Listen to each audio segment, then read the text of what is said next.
You might notice a little more movement in the sky as the temperature continues to rise.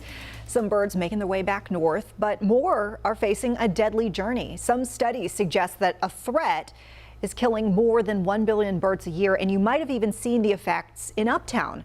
WCNC Charlotte's Shamaria Morrison explains this danger and how bird advocates in Charlotte are trying to help.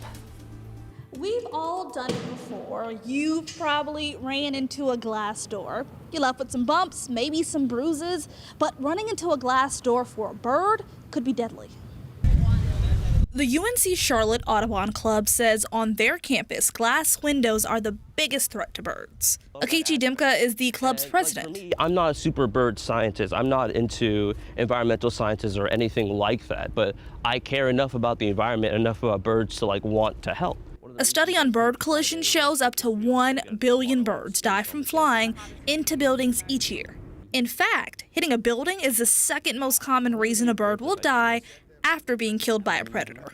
It's an unnatural way for them to die because usually if a bird is hunted by a predator, that's relatively okay because the predators need to consume their food in order to reproduce and continue that whole sort of ecosystem there. One of our volunteers. Club members quantify the danger by walking around high-risk buildings, recording the number of dead and injured birds. So this building is now starting to rack up a lot more bird deaths, so now it might also become another building we have to worry about. You can see the dead bird over there. They found 3 so far at this building alone.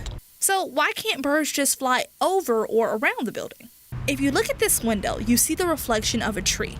Well, a bird just sees a tree and an inviting place to fly into. And when they die, that could alter the food chain by removing a natural predator of insects. If not enough of the rodents and bugs are killed, then they might consume too many plants and might have a lack of plants. And that actually becomes an issue.